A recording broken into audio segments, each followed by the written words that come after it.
तो last episode के and पे हमने देखा था कि माय रो की स्पिरिट जो होती है वो अपने आप वहां पर एक्टिवेट हो जाती है और उसके अंदर से बहुत ही डेडली एनर्जी निकल रही होती है। तो मून इस बात से बहुत ज्यादा एक्साइटेड हो जाता है और कहता है कि अब यहाँ पर मजा आएगा। मुझे लगा ही था कि जीडो के बेटे के पास यहाँ पर कोई स्पेशल बैटल स्पिरिट ही हो सकती है। जबकि दूसरी तरफ से हमारा रोग जो होता है वहां पर अनकॉन्शियसली उसे कहता है कि मेरे बाप का नाम मेरे सामने मत लो, दोबारा उस बंदे का नाम मेरे सामने मत लेना। और इसी के साथ वो अपने हाथ को सामने की तरफ करता है और उसकी बैटल स्पिरिट जो होती है वो भी अपना हाथ सामने की तरफ करती है और इसी के साथ उसके हाथ के अंदर जबरदस्त एनर्जी निकलती है। जब वो एनर्जी वहां पर से निकलती है तो डायरेक्टर चिल्लाकर उसे कहते हैं कि मून इस अटैक को अवॉइड करो, ये बहुत ही खतरनाक अटैक है। और इसी के साथ दिखाते हैं कि वहां पर एक जबरदस्त धमाका आता है, सामने की बिल्डिंग टूट जाती है। तो मिस्टर गाओ कहते हैं कि आज यहाँ पर इस लड़के की बैटल स्पिरिट इतनी पावरफुल कैसे हो सकती है कि इसके अंदर इतनी सारी स्पिरिचुअल एनर्जी थी, ये तो एक वार हीरो लेवल के बराबर है। और इसी के साथ डायरेक्टर कहते हैं कि देखते हैं कि मून बियोंग जहां पर इसको कैसे ब्लॉक कर पाता है, क्योंकि मून बियोंग ने ये बिल्कुल भी नहीं सोचा होगा कि वो लड़का इतना पावरफुल है। और मून बियोंग जो होता है वहां पर अपनी अमिताभा बैटल स्पिरिट को यूज करते बड़ी तेजी के साथ जंप करते पीछे की तरफ बढ़ता और कहता है कि मुझे लगा ही था कि इसकी बैटल स्पिरिट काफी ज्यादा खास होने वाली है, लेकिन इसका मोमेंटम जो है वो बिल्कुल प्रिडिक्टेबल है। मुझे पता है कि वो अनकॉन्शियस है, इसी वजह से वो यहाँ पर ठीक तरह से फाइट नहीं कर पा रहा। लेकिन इसी के साथ ही हमारा रोग जो होता है उसके पीछे पहुंच जाता है। उसकी स्पीड तो आपको पहले ही पता है कि वो अपने स्पीड जो की वजह से काफी ज्यादा तेज था, अपनी बैटल स्पिरिट को यूज कर सकता था स्पीड के लिए। तो वो उसके पीछे पहुंच जाता है और पहुंचने के बाद उसके मुंह पर एक जबरदस्त पंच दे मारता है। तो जैसे ही वो मून के मुंह पर पंच मारता है तो मून जो होता है वो उड़ता हुआ पीछे जाकर दीवार के साथ टकराता है और वहां पर गिरने के बाद वो फिर से उड़ता है, अपनी तलवार निकालता और कहता है कि तुमने तो यहाँ पर मेरा खून बहा दिया, अब मुझे यहाँ पर और भी ज्यादा एक्साइटमेंट हो रही है, तो अब यहाँ पर फाइनली मुझे मजा आने वाला है। और फिर से वो ग्लोरी डांस को यूज करते हुए सामने की तरफ एनर्जी स्लैश लगाता है। लेकिन अब क्योंकि हमारे रोग के पास उसकी जो बैटल स्पिरिट होती है तो वो अपनी बैटल स्पिरिट से कहता है, तो बैटल स्पिरिट सिर्फ और सिर्फ एक ही उंगली के साथ उसके स्पेशल स्किल को ब्लॉक कर लेता है। तो ये देखने के बाद वो बहुत ज्यादा हैरान हो जाता है और कहता है कि ऐसा कैसे हो सकता है, मेरी एनर्जी स्वर्ड को यहाँ पर इसकी बैटल स्पिरिट ने एक ही उंगली के साथ कैसे ब्लॉक कर लिया, ये इम्पॉसिबल है। और डायरेक्टर भी इस बात से काफी ज्यादा हैरान हो जाते हैं। तो मिस्टर गाओ से कहते हैं कि आपको नहीं लगता कि आपको यहाँ पर रोग को रोक लेना चाहिए,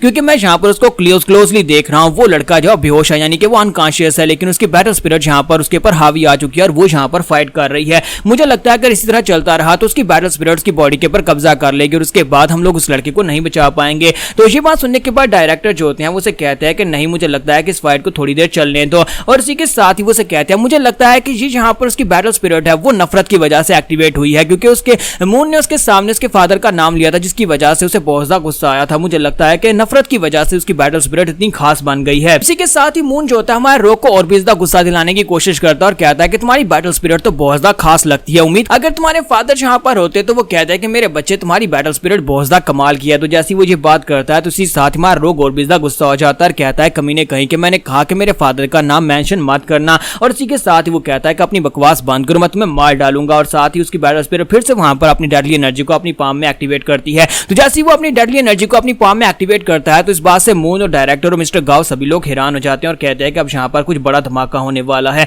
और साई वैंग भी वहां पर करीब पहुंचता जा रहा होता है, क्योंकि उसे वहां पर जो स्मेल आ रही होती है वो उस बैटल स्पिरिट की होती है और उसकी एनर्जी की उसे स्मेल आ रही होती है। तो वो कहता है कि मुझे लगता है कि यहाँ पर कुछ तो ऐसा है जिसे यहाँ पर मुझे जाकर देखना चाहिए। ज़ाओ बाओ से कहते हैं कि यंग मास्टर हुआ क्या है, क्या आप ठीक हैं? तो वो कहता है हाँ बिल्कुल ठीक हूँ, बस सामने की तरफ चलती रहो, हम लोग बहुत ही जल्दी कुछ इंटरेस्टिंग देखने वाले हैं। और दूसरी तरफ हमारे रोग ने अपनी बैटल स्पिरिट के हाथ में वहां पर बहुत ही जबरदस्त एनर्जी को एक्यूमुलेट कर लिया होता है और वो साथ ही कह रहा होता है कि मैं सबको मार डालूंगा, सबको मार डालूंगा। और मून कहता है कि रोग का मान जहां तो यहाँ पर बहुत ज्यादा मजा आने वाला है, देखते हैं कि अब यहाँ पर कौन किसको मार डालता है। अगर यहाँ पर ऐसी बात है तो मैं भी यहाँ पर अपना फुल देने वाला हूँ। और इसी के साथ ही वहां पर एक स्पेशल स्किल जिसका नाम एक्सट्रीम ड्रैगन डांस होता है उसको यूज करता है और अपनी बैटल स्पिरिट को वहां पर ड्रैगन में चेंज कर लेता है। तो जैसे वो दोनों वहां पर अपनी फाइनल फॉर्म्स को यूज करते हुए एक दूसरे के ऊपर अटैक करने के लिए एक दूसरे के करीब पहुंचते हैं। इसी के साथ ही वो बुड्ढी ग्रैनी जो कि बाहर कुटिया के पास बैठी हुई थी वो बड़ी तेजी के साथ उन दोनों के बीच में वहां पर आ जाती है और कहती है कि यहाँ पर चल क्या रहा है, यहाँ पर हम लोग एक कंपटीशन यानी एक टेस्ट ले रहे हैं और यहाँ पर इन बच्चों को आपस में फाइट कौन करवा रहा है। और इसी के साथ ही वो अपनी बैटल स्पिरिट को वहां पर रिलीज करती है। उसकी बैटल स्पिरिट बुद्धा होती है और जैसे वहां पर अपनी बैटल स्पिरिट को रिलीज करती है तो दोनों को वहां पर ब्लॉक कर लेती है। मिस्टर गाओ कहते हैं जो तो डिप्टी डीन है यानी वाइस प्रिंसिपल जो है वो यहाँ पर आ चुकी है, हम लोग यहाँ पर मरने वाले हैं। और इस बात से तो डायरेक्टर बेचारा भी घबरा जाता है। रोग के ऊपर जैसे अटैक होता है उसकी बैटल स्पिरिट वहां पर से गायब हो जाती है और वो पीछे गिर जाता है। साथ ही वो ग्रैनी की तरफ देखकर कहता है ये तो वही ग्रैनी है जो कि वहां पर उस कुटिया के बाहर बैठी स्वेटर बुन रही थी। जबकि मून जो होता है वो जल्दी से जंप करते हुए पीछे की तरफ हट जाता है, वक्त रहते हुए पीछे हट जाता है और कहता है कि जो बुड्ढी खुसट ने यहाँ पर बीच में आकर इस फाइट को रुकवा दिया, वरना मैं यहाँ पर देख पाता कि रोग का वो अटैक कितना ज्यादा पावरफुल होने वाला था जो अभी यहाँ पर मेरे पर वो करने वाला था। लेकिन इस बुड्ढी का ये अटैक वाकई में काफी ज्यादा पावरफुल है, ये इसी वजह से तो इसे यहाँ पर हमारे लोगी कॉलेज की वाइस प्रिंसिपल बनाया गया है। लेडी गाया एक बहुत ही पावरफुल इंसान है। रॉक की बैटल स्पिरिट ने वहां पर अपने हाथ के अंदर जितनी स्पिरिचुअल एनर्जी को गैदर किया हुआ था वो सारी की सारी स्पिरिचुअल एनर्जी जो होती है वहीं पर पीछे टकराने की वजह से बिल्डिंग के साथ टकराकर फटती है, जिसकी वजह से एक जबरदस्त धमाका होता है। सभी लोग वहां पर अपने आप को वहां पर कवर करते हैं। वाइस प्रिंसिपल जो होती है वहां पर अपनी पावर्स के साथ उस एनर्जी ब्लास्ट को कंट्रोल करती हैं और इसी के साथ ही वो कहते हैं कि तुम दोनों जल्दी से नीचे आ जाओ।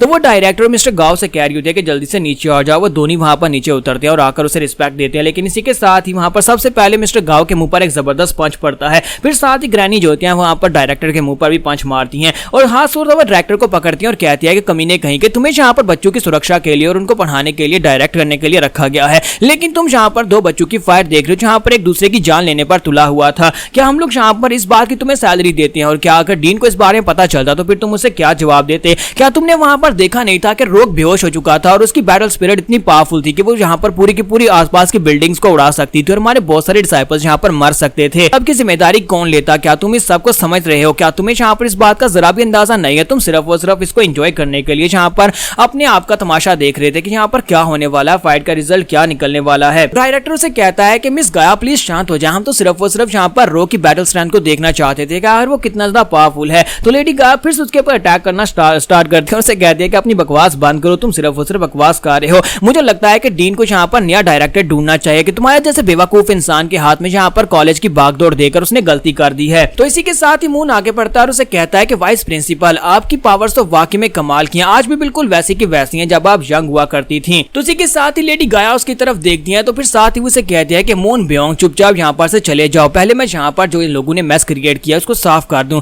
उसके बाद मैं तुम्हारी तरफ भी आऊंगी और तुम्हारा भी कुछ ना कुछ बंदोबस्त जरूर करूंगी। तो वो उसे कहता है कि प्लीज आप मेरी बात को यहाँ पर गलत समझ रही है, मैं तो यहाँ पर इस लड़के को बिल्कुल भी मारने की कोशिश नहीं कर रहा था, मैं तो बस यहाँ पर चेक कर रहा था कि जीडो का बेटा यहाँ पर कितना स्ट्रॉन्ग है और उसकी बैटल स्पिरिट क्या है। यहाँ पर ग्रैनी जो होती है उसकी दुखती नस के ऊपर हाथ रखती है। वो उसे कहती है कि यही वजह है, तुम्हारा यही एटीट्यूड है जिसकी वजह से जीडो ने यानी कि रॉक के डैड ने यहाँ पर तुम्हें अपना पर्सनल डिसाइपल बनाने से इनकार कर दिया था। तुम्हारी बजाय उसने यहाँ पर फिनिक्स को चूज कर लिया था। ये बात सुनते ही वहाँ पर मून को भी झटका लगता है क्योंकि ये बात उसे बिल्कुल ही पसंद नहीं है। मिस्टर डायरेक्टर को ये बात पहले पता नहीं थी कि मून बायोंग जो है ये रॉक के डैड यानी जीडो का डिसाइपल था और इसके साथ साथ फिनिक्स ये दोनों यहाँ पर जीडो के डिसाइपल हुआ करते थे। तो वो कहता है मैंने कभी खबरें सुनी थी, यानी मेरे पास ये रूमर्स थे कि ये फिनिक्स और ये दोनों यानी मून बियोंग ये दोनों जीडो के डिसाइपल्स हुआ करते थे, लेकिन आज मुझे ये बात वाकई में कंफर्म हो गई है। तो मून उसे कहता है कि मैं तो यहाँ पर इस सब के बारे में भूल भी चुका हूँ और स्पेशली उस जीडो के बारे में, उसने जो कुछ भी किया मुझे इस बात से बिल्कुल फर्क नहीं पड़ता। जबकि ग्रैनी उसे कहती है कि जरा खुद की तरफ देखो, तुम यहाँ पर उसके बेटे से भी फाइट में जीत नहीं पाया, अगर मैं यहाँ पर बीच में नहीं आती तुम यहाँ पर बहुत ही बुरी तरह जख्मी हो जाते। हालांकि उसके बेटे ने भी यहाँ पर स्टडी स्टार्ट की है जबकि तुम यहाँ पर एक वार हीरो हो। इसी के साथ ही मिस गाया जो होती है अपने लोगों से कहती है कि मिस्टर गाओ जल्दी से जाओ, जाकर रॉक को ढूंढो, वो भी बेहोश होगा, उसे जाकर मेडिकल रूम में लेकर जाओ, उसके पास पास है तो फिर उसे यहाँ पर डायरेक्टली पास कर देना। और साथ ही वो कहती है कि अब जबकि कंपटीशन का टाइम खत्म हो चुका है तो डायरेक्टर चलो जल्दी से यहाँ पर उन सभी बच्चों का नाम लिस्ट करो जिन लोगों ने यहाँ पर टेस्ट को पास किया है। तो वो कहता है हाँ क्यों नहीं ग्रैनी, मैं यहाँ पर अभी ये करता हूँ। और इसी के साथ ही मिस गाया फिर से उसके ऊपर अटैक करती है और कहती है कि तुम्हारी हिम्मत कैसे भी यहाँ पर मुझे ग्रैनी कहने की। यहाँ पर हम लोग अपनी एपिसोड 08 का एंड करेंगे और नेक्स्ट एपिसोड में देखेंगे कि हमारे रॉक का पहला दिन कैसा होने वाला है अपने इस लॉगी कॉलेज में।